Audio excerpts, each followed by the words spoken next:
May I ask, have you ever been to a gallery? Of course not. And we're pitmen.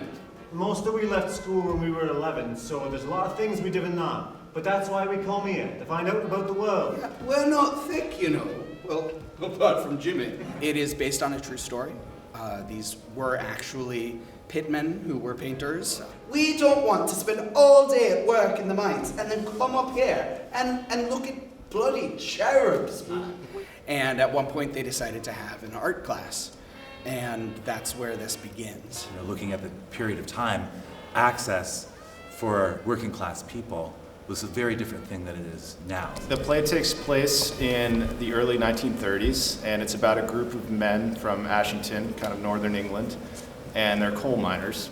You did do art, didn't you? I'm so terribly sorry, I didn't quite catch that. You did do art? Do you not? Do you teach art? Oh, yes, absolutely yes. And also I think the fact it's set in an area of the UK that has this dialect, this really strong accent, which is, you know, fascinating to hear. I'd like to buy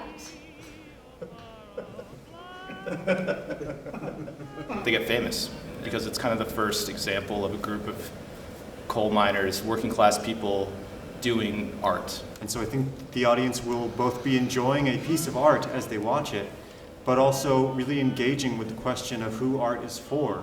They're definitely going to laugh. If I do my job right, they might cry. You can tell that they're already a tight-knit group as soon as we enter that classroom. And so I think a lot of the comedy comes out of just their ability to just chat at a very real level and critique at each other authentically. There will be no nudity in here right now. You can't be running around with your clothes off, full stop. I'm not ashamed of anything. I'm paying myself through art school. Besides, there's absolutely nothing wrong with the female form. I agree, actually. She's a woman in this era who's a little bit ahead of her time. She's paying herself through art school, working 2 jobs. She's a life model and she's comfortable with her body. And so I've found her very inspiring. Audiences will leave and ask the questions that we've been asking up to this point. What is art? Who gets to be an artist?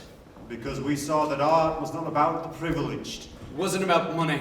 Or doing things the right way or a wrong way? Art was a gift. He did it for love. He only sold one paint in his entire life. And now they're gone for thousands of pounds.